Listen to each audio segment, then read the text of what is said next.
anymore. They are outsourcing it.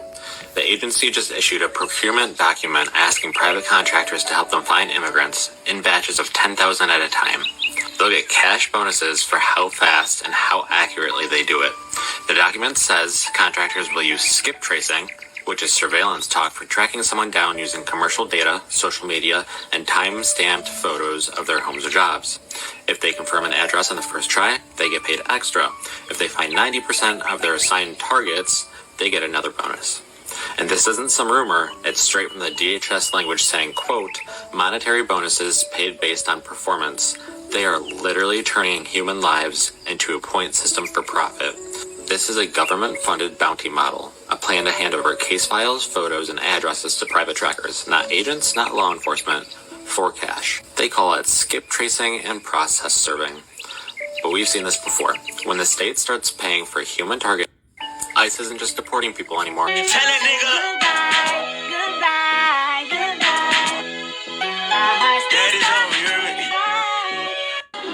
$1,000 bounty to Trump undocumented immigrants?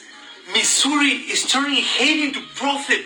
This program doesn't protect, it targets, dehumanizes, and spreads fear in our communities. Putting hotline numbers in place to hunt people down like it's some twisted game show? Did you know that you could be a bounty hunter in 2025? All you gotta do is go to the official ICE website, and they'll show you all the most wanted people that they're looking to deport. In this case, if you were to track down Yulan, they're gonna give you $5 million.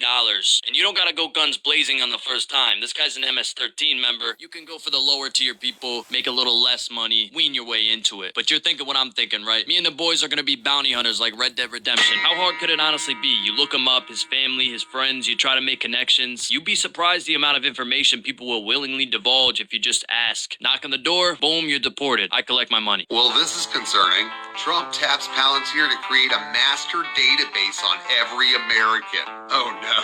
So Trump has enlisted the firm founded by far-right billionaire Peter Thiel to carry out his March executive order instructing government agencies to share data with each other. The order has increased fears that the government is putting together a database to wield surveillance powers over the American public. Houston, we have a problem. Now, since then, the administration has been very quiet about these efforts, increasing suspicion.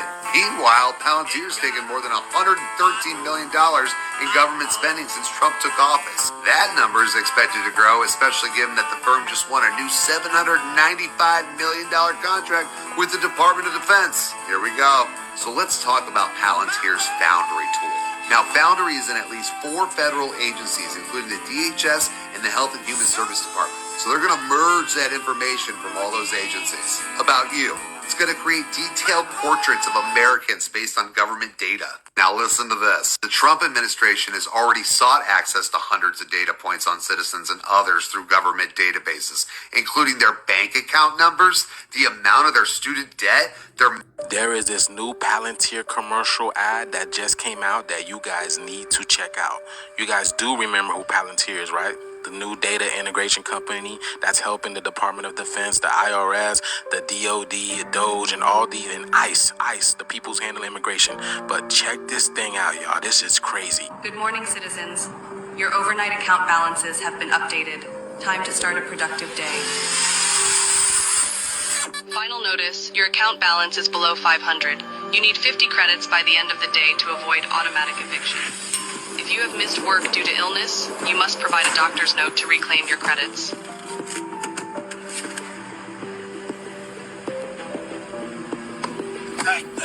Any extra credits? Please.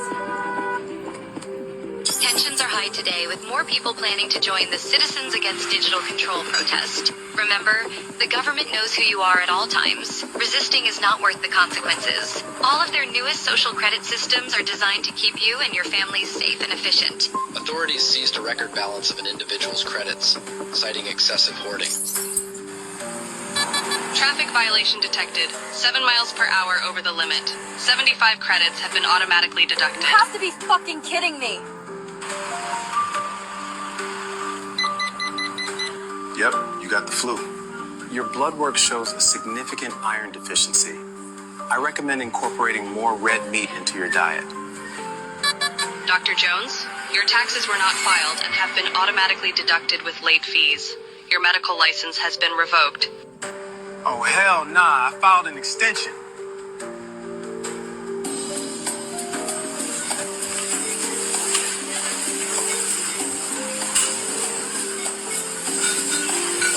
Purchase denied. Monthly red meat allowance exceeded. Try mealworms instead.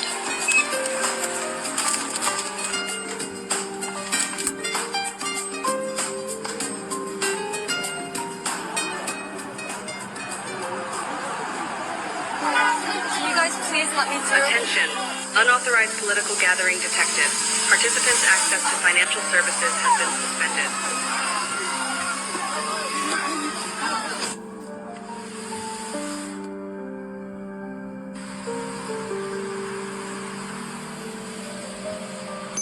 Due to the speeding infraction, your car will be immobilized for 3 days.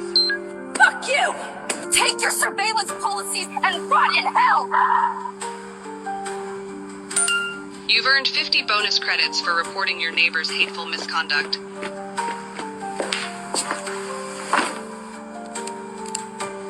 This content exceeds your current social credit tier.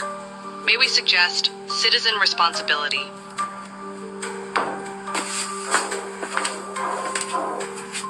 Sarah, open the door. You have been identified by the authorities. Don't resist. Don't resist. Don't resist.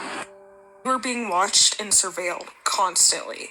Every app, camera, piece of data you so casually hand over is feeding a machine. And guess what?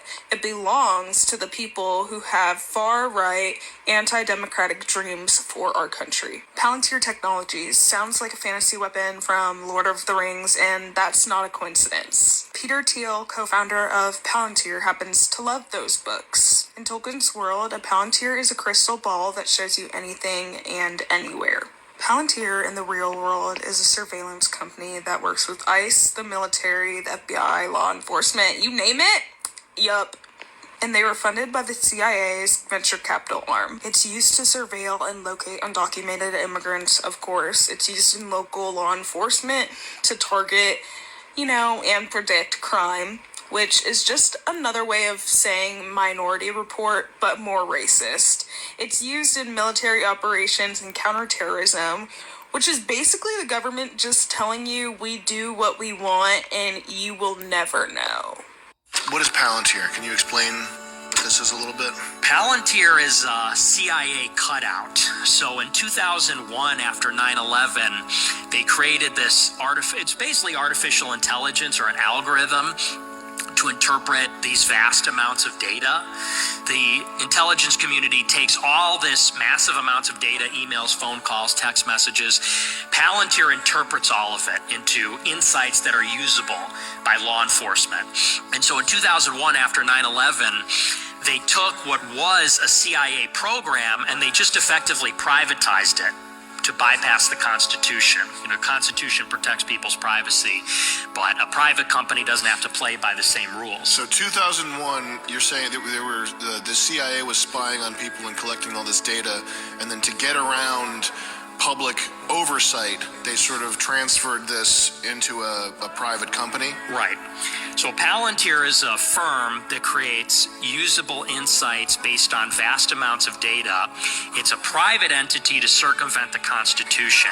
They're founded in 2001. Until 2008, they only worked for the CIA. And the CIA actually provided startup money through their venture capital arm, In-Q-Tel. So they provided all the money for it, and they created all the products.